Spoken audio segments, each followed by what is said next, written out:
Really appreciate your time here today, and there's a lot to talk about in terms of the Inflation Reduction Act that we passed on Friday after the Senate had passed it earlier in the week. I know we want to focus today on prescription drugs, but there are a number of provisions in the bill that I think are really helpful to my constituents in New Hampshire, looking to lower energy costs, to finally take on the issue of climate change. The bill also pays down the deficit and will lower health care premiums for folks who are getting their plans off the ACA, on average savings of about $800 per family. The prescription drug provisions were a long time coming, and we've passed a number of bills in the House during my time in Congress that have addressed this issue, but finally we've reached a compromise with the Senate that begins to hold the big drug companies accountable, who continue to reap record profits at the expense of Granite Staters and all Americans. I can't tell you the number of stories that I have from my travels around the district from folks who just can't afford their medications, mother and daughter who are on the same prescription and share it because they can't afford two for the same condition that they both have. A couple that was near retirement age has foregone retirement because their drugs would be unaffordable on Medicare, that they get through their employer-based insurance, and they need these drugs to stay healthy and to live a long life. And so many others that are rationing medications, cutting pills in half, doing all sorts of things that just shouldn't happen in America today. I mean, we are, after all, the greatest and wealthiest country on earth. We should be able to ensure that everyone has access to the prescription drugs that they need to stay well. I think when you compare the United States to other countries around the world, Americans pay on average about $1,000 for prescription drugs. That's across the country. Whereas folks in other developed wealthy nations pay about $500 on average. So we pay twice what residents of other countries are paying for prescription drugs. And the cost continues to escalate. Since 2004, we've seen a 69% increase in the price of prescription drugs in this country. Other nations of the world haven't seen that same sort of an increase, and this comes at a time where the United States is investing federal government dollars in research and development, and we need to make sure that every American is benefiting from those scientific breakthroughs and gets access to the drugs that they need. So the bill does a number of things that I know you're familiar with and we'll talk a little bit more about, but it starts by offering free vaccines to seniors on Medicare. It ensures that we're negotiating drug prices with the pharmaceutical companies. Eventually we'll get to 20 drugs each and every year that are negotiated with the drug companies, and that should achieve great savings that we hope won't just benefit people on Medicare, but will be picked up by our entire healthcare system. And in addition to that, the bill also will sort of cap the increase in drug prices even beyond those that are being negotiated to the rate of inflation, and offer rebates to seniors who are seeing increases that go well beyond what the inflationary pressures are of the day. So I think it's good news, and it comes after a lot of work to hold the drug companies accountable. At the end of the day, I think Congress has got to be responsible to the people that we represent. That's why in our campaign, we don't take any corporate PAC money. We don't get any money coming from the industry, because we want to make crystal clear to the folks that I represent in New Hampshire that this is about them, and it's about breaking the stranglehold that the special interests have in Washington, D.C. So we were successful on Friday. There's more work to do. There's a lot more work to do. But why don't we open it up? And maybe Allison will start with you, and you can share a little bit about your thoughts, what this means for New Hampshire, what this means to your family. Sure. So I am from New Hampshire. I was born and raised in Manchester. I now live in Auburn, so I've really chosen to remain a New Hampshire resident, to raise my family here. I'm a public school teacher at a local high school in New Hampshire, and I have 4 young children. And I am just so grateful to you and to all of the New Hampshire delegation who worked so hard to pass this bill. I think it's so important and meaningful. There's so many things that are going to benefit my family, my students' families, and all families in New Hampshire. I'm very excited about the climate provisions in the bill and lowering emissions. And then as you were just talking about with the prescription drug costs, I think that's so vital for so many New Hampshire families. As a public school teacher, I'm actually very lucky that I have great health insurance and I have great prescription drug coverage through my union. But I know so many friends and families who don't have that same coverage. And I know what it's like to have an infant, to have a child wake up screaming in the middle of the night, or to come home sick from school and have to make that decision about going to the doctor, about filling that prescription. And I've never had to worry if I can make that payment. If I fill that prescription for my child, will I not be able to, cover daycare costs or toys or food or clothes or those other things that as a mother you need to provide for your children.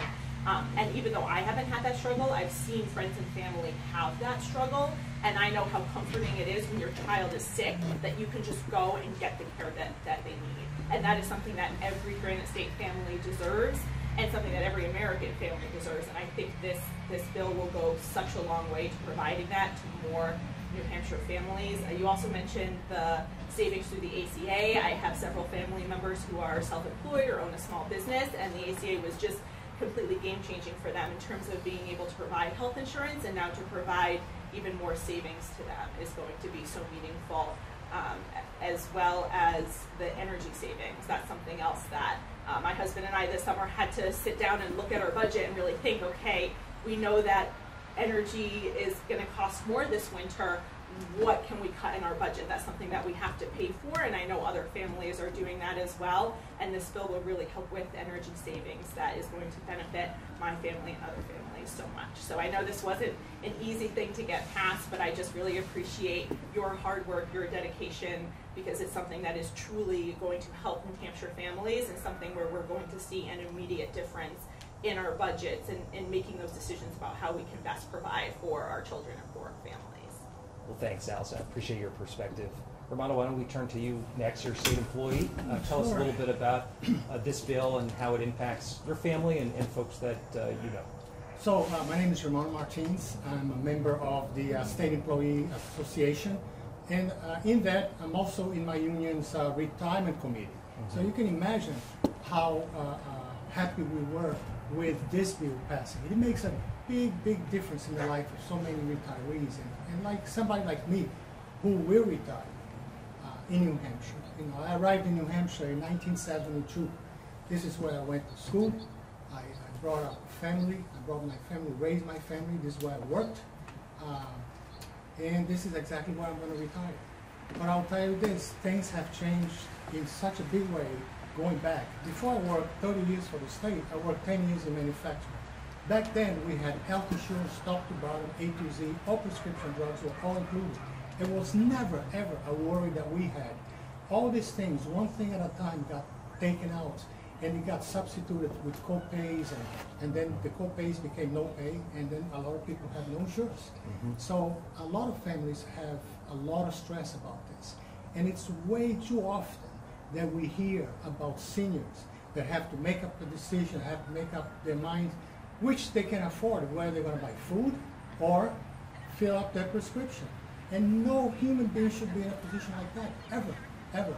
So I'm really happy that this bill does bring a lot of relief for families, somebody like me who will retire here. It's very comforting to know that not just me, but all the thousands of people that we know that are members that will benefit from this. Just the co-pay on insulin for $35, that's amazing. Insulin is a very expensive drug, and you cannot live without that if you're diabetic. And we have known a lot of people that depend on that medication. So that's amazing. I also think that the out-of-pocket cap is also fantastic. It's going to make a lot of difference in the lives of so many people. I can honestly say that I believe that this is one of the most meaningful legislations that I have seen in many years living in New Hampshire. So I really thank you for all the work you did fighting for this to pass. I know it wasn't easy. It was a close call, but we got it because of your efforts. So thank you so much. Thank you, Romano. We appreciate you being here. Patty, maybe we'll turn to you for some comments, and then we'll open it up to any further discussion or questions that folks have. Well, first I want to thank you because I know, like me, you are a lifelong New Hampshire resident and went to Manchester Public Schools, and so really care about New Hampshire as I do. And I just want to thank you because I know all of your opponents have said that they would not have voted for this bill, which I think is silly. And especially, I have to say, Matt Mowers, who in his life as a DC consultant actually worked for one of the big pharmaceutical companies that actually raised EpiPen cost 400%. So I can see why he wouldn't have voted for the bill. But so thank you for working so hard for. But as a retired educator, I don't have to. I'm not on Medicare yet because my husband is still working. But I have a friend who just retired as an educator, who now is shopping around for which Medicare Advantage or Medicare supplemental plan she will get, because she's on a heart medication that costs $500 a month, and the generic doesn't work. And so she has to find a supplement that will cover that for her. And so that capping part of the bill will be great for her, because that $500 is a lot of money for someone. So I want to thank you again for doing that, and I know you have the best interests of New Hampshire residents at heart. Well, thanks. I think there are a lot of folks that will benefit from this, and just ran into a woman over the weekend who was telling me she pays $7,000 to $8,000 a year in prescription costs. Obviously, over time, that will get this capped at $2,000 for her. And you know, she was telling me about the tough choices that she has to make in terms of her household budget. This provides some relief, and I think it's a commitment that we need to make to our communities and to our families, to say that no one should go bankrupt because they get sick or because they need certain medications to stay healthy. So I'm glad that we finally got this done. Clearly there are entrenched interests that have fought us every step of the way. There are 3 lobbyists from the pharmaceutical industry for every member of Congress, so we're outnumbered, and they spend hundreds of millions of dollars a year to try to pressure Congress to keep policies the way that they are, or to advantage their industry even further.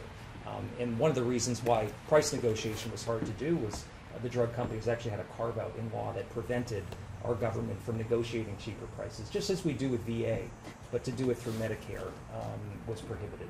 And so this is an important step forward, and I hope it provides the kind of conditions we need in Washington to make further progress on issues when it comes to ensuring that families can get ahead and stay ahead in this economy and meet basic health care needs. So thanks, I appreciate you all being here, and why don't we see if there are questions? Josh, I don't know if you want to start off. Good morning. Well, I mean, how big a deal do you think this bill is in terms of things that have passed during your time in Congress? I mean, where would you rate this in terms of? Yeah, no, I'd rate this legislation at the top, because I think it addresses the fundamental inequities that exist in our economy. It ensures that Granite Staters will be healthier, and it also is a down payment on a cleaner future for our environment and for our planet.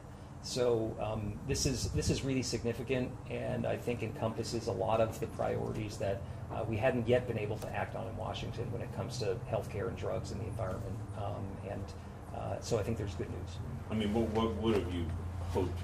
I mean, is there anything that, obviously it was tough to get this through, but are there things you would have hoped might have been in there that, didn't make it in there that you would prioritize achieving should you be reelected? Sure. Well, I think every bill is a negotiation and is a compromise, and clearly, the Senate crafted this particular compromise. I would have liked to have seen more drugs included for the price negotiation, for instance.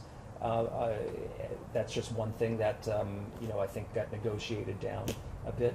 And I think some of the other pressing issues that I'm hearing about from constituents include the cost of child care. And nothing in this bill deals with the child care issue. And so I think that's an outstanding obligation that we have. People that are paying 20, 30, 40% of their income to child care, that's a family issue and an economic issue that we've got to address. Is there a domino effect possibly from passing this that will go on to make things better, or hopefully not worse or anything like that? Do you see this passing that something else could down the line in 2-3 months could actually pass that you would like to have happen? Yeah, I mean, look, there are other things on the table. You talk about getting generics to market more quickly. The big drug companies often pay generic drug makers to delay putting these cheaper drugs on the market. And that's just outrageous. So there are other steps that we absolutely can take. And I think just like the issue with gun violence, where we had basically 30 years of inaction in Washington, we got a good bipartisan compromise on a bill that's going to enhance public safety and prevent dangerous weapons from getting into the wrong hands.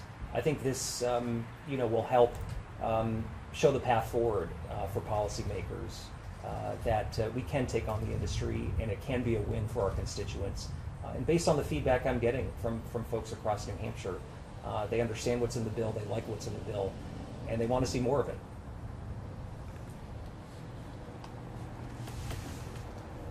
That's great.